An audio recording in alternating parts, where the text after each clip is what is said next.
Hello everyone, मेरा नाम सार्थक है। आप देख रहे हैं इलाहाबाद यूनिवर्सिटी लाइव। तो सबसे पहले आप लोगों का जो रिज़ल्ट आ चुका है, आपका रिज़ल्ट दिन में आ गया था, जो कि मैंने पहले ही आपको बताया था कि 25 के पहले आपका रिज़ल्ट आना है, और वो आ गया। और रिज़ल्ट तो आपका, देखिए, काफ़ी सारे बच्चे रिज़ल्ट से नाखुश हैं और काफ़ी सारे बच्चे खुश भी हैं, इसलिए क्योंकि नॉर्मलाइजेशन ने उनका जो स्कोर है वो बढ़ा दिया है।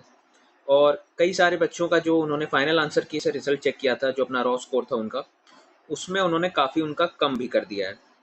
तो ये चीज़ आपको जो है, अब इसमें कई सारे बच्चों का जो मन है, मतलब कि काफ़ी ख़राब हो गया, क्योंकि मैंने ऐसे भी बच्चे देखे जिनके मतलब 500 के ऊपर नंबर आ रहे थे बहुत, जो कि एक अच्छा स्कोर होता है। मतलब मैं 750 में से बात कर रहा हूँ, 3 सब्जेक्ट का मिला के।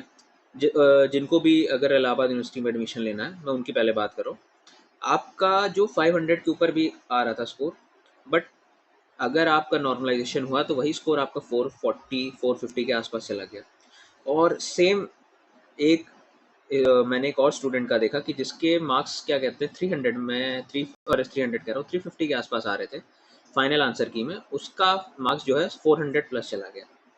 तो ठीक है, चीज़ें काफ़ी सारी, मतलब स्टूडेंट अगर एक भी स्टूडेंट अगर सेटिस्फाई नहीं है, तो एनटीए का मतलब ज़ाहिर सी बात है, फ़र्ज़ बनता है कि आप उसको ठीक करो। बट नॉर्मलाइजेशन तो ये था कि ये आपको पता था पहले से ही होना है।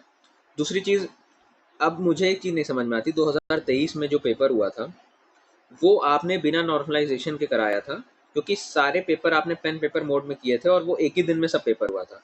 फिर उसके बाद से क्यों नहीं आपने किया, आप फिर से इसी सीबीटी मोड पे आ गए और फिर आप नॉर्मलाइजेशन कर रहे हैं। तो ठीक है, ये अब इसमें क्या कर सकते हैं, जो चीज़ है वो आ गई है। अब ये आप इस पे अगर लड़ने बैठेंगे तो आप काउंसलिंग शुरू हो जाएगी, आपका एडमिशन जो है वो पीछे रह जाएगा। तो अभी जो बात है वो आगे की ये है कि अब जिनके भी जो भी स्कोर आए हैं उसको एक्सेप्ट करिए। अच्छा बुरा आपने मेहनत की है, आप ठीक है।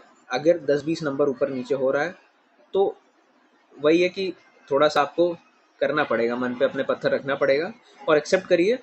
और आप जो भी स्कोर है वो आप उसको मतलब ये कंसिडर करिए कि मेरा अब ये स्कोर है, मुझे इसी से एडमिशन लेना है, जहाँ भी मेरा एडमिशन, जिस भी मुझे ड्रीम कॉलेज में लेना है वहाँ मैं ट्राई करता हूँ। नहीं मिलता है तो फिर मैं एक बैकअप कॉलेज अपना रखता हूँ। सबसे पहले जो आपका एक सेकेंड, जो आपका जो रिज़ल्ट आया उसमें अगर आप देखेंगे तो आपके 11,64,58 बच्चों ने अपीयर हुए थे। रजिस्टर्ड तो आप देख सकते हैं कितना था। तो कंपटीशन की मैं बात करूं, सबसे कई सारी चीज़ें इस वीडियो में मैं बात करूंगा, तो एक चीज़ पे मैं नहीं रहूँगा, तो मैं जल्दी जल्दी चीज़ें बता रहा हूँ।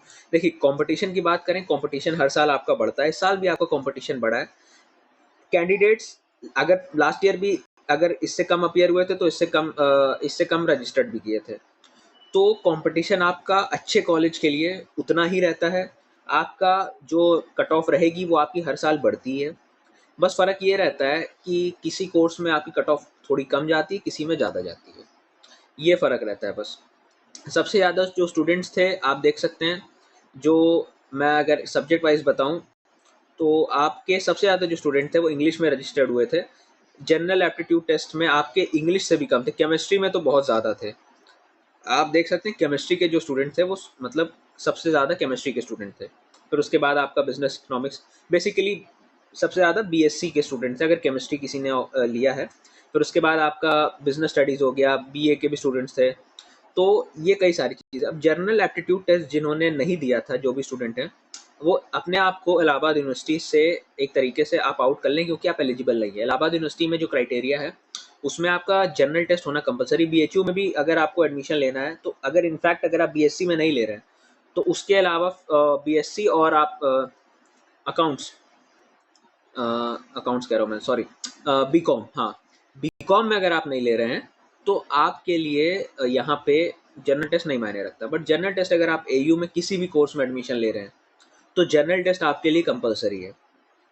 तो ये आपका कोर्सेज वाइज ये आपका लिस्ट है कि कितने बच्चे जो थे रजिस्टर्ड किए थे, कितने बच्चों ने अपीयर किया था और हाईएस्ट स्कोर कितना गया है।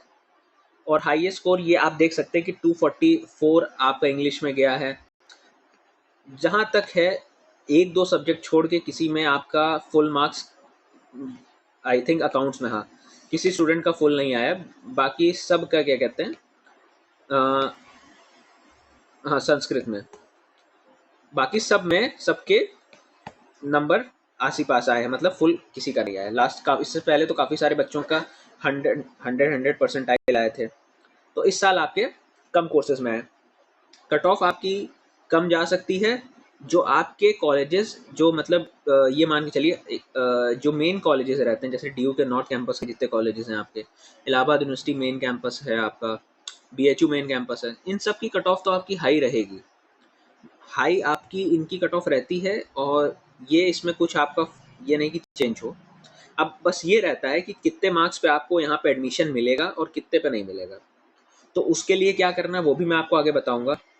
प्लस दूसरी चीज़ अब आगे नेक्स्ट क्या है, क्योंकि अभी आपका रिजल्ट आया है 25 तारीख तक, तो अभी आपका कोई रजिस्ट्रेशन पोर्टल ओपन नहीं होने के चांसेस हैं। 25 के बाद ही आपका सबका D U B H U A U सबका आपका रजिस्ट्रेशन पोर्टल स्टार्ट होगा। ए यू का आप मान के चलिए जुलाई फर्स्ट वीक में आपका फॉर्म निकलेगा। जहाँ तक उम्मीद है पूरी लगाई जा रही है कि आपका 1 जुलाई के आसपास आपका फॉर्म निकलेगा। तो फॉर्म आपको कैसे भरना है, कैसे क्या आपको स्टेप बाय स्टेप रजिस्ट्रेशन करना है, क्या क्या डिटेल्स आपको फिल करनी है, वो सब आपको हमारे चैनल पे मिलेगा। दूसरी चीज़, आप जो भी जितना भी जो स्कोर है आप मैं एक गूगल फॉर्म की एक लिंक लगा दे रहा हूँ।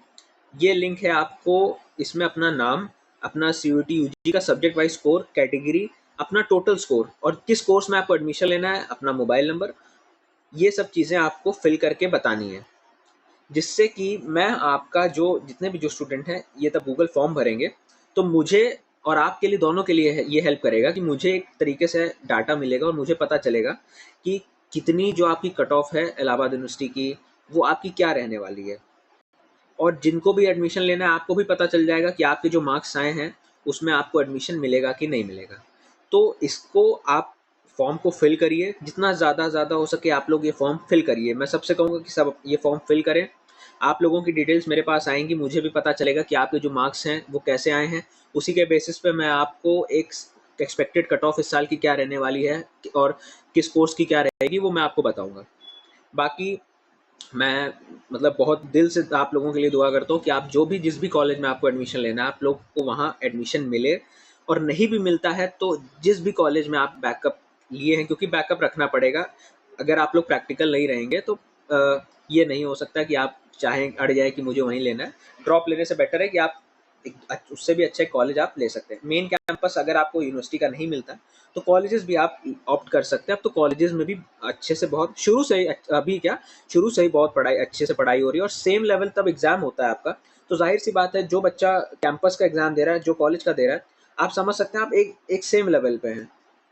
तो बाकी पढ़ाई के मामले में आप सेम लेवल पे, बाकी हाँ ठीक है, इंफ्रास्ट्रक्चर इंपॉर्टेंट रहता है, मेन कैंपस की बात अलग है, बड़ी फैकल्टी है, तो वो सब बात की बात है। बाद में भी आपको तब रजिस्ट्रेशन आपका होगा, उसके बाद कॉलेज की हॉस्टल कट ऑफ क्या रहेगी, हॉस्टल में कैसे एडमिशन होता है, फीस स्ट्रक्चर क्या है हर कोर्सेज का, वो सब आपको बताया जाएगा। अभी आप ये फॉर्म फिल कर लीजिए। दूसरी चीज़, आपका जैसे ही रजिस्ट्रेशन स्टार्ट होगा DU का, BHU का, AU का, हम आपको अपडेट कर देंगे। तो हमारे इंस्टाग्राम पेज को फॉलो कर लीजिए, सब्सक्राइब कर लीजिए, मैं रिक्वेस्ट कर रहा हूँ। दूसरी चीज़, आप टेलीग्राम भी अब आपका चलने लगा है, तो टेलीग्राम चैनल को भी ज्वाइन कर लीजिएगा, उस पर आपको हर ऑफिशियल अपडेट वहीं पे मिलेगी। दूसरी चीज़, जो आपकी जो कट ऑफ है, जैसे आपकी कट ऑफ जो रहेगी, एक सेकेंड, जो आपकी जो कट ऑफ रहती है AU की, ये मैं बार बार आपसे कह रहा हूँ 750 में से बनती है सब कोर्सेज की। DU की आपकी 1000, BHU में आपका सिस्टम थोड़ा अलग है। आपका BA की आपकी 500 में से बनती है, जिसमें आपका एक लैंग्वेज होना चाहिए और एक आपका जनरल एप्टीट्यूड टेस्ट होना चाहिए। BSc में आपकी 750 में से बनती है। तो ये आपकी जो है मेरिट इस पे बनेगी, तो इसी के अकॉर्डिंग अपने मार्क्स जो है कैलकुलेट कर लीजिएगा।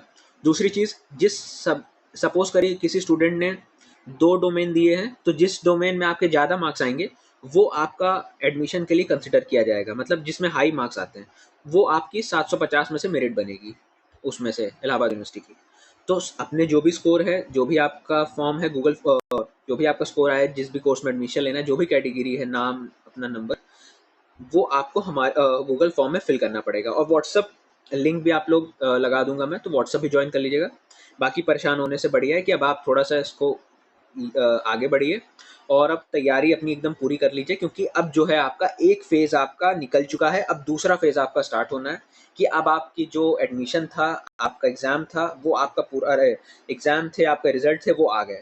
एक फेज़ आपका निकल गया, दूसरा फेज़ है आपका रजिस्ट्रेशन करना, काउंसलिंग में पार्टिसिपेट करना, और फिर तीसरा है एडमिशन लेके, एनरोलमेंट लेके अपना जो है कॉलेज लाइफ स्टार्ट करना।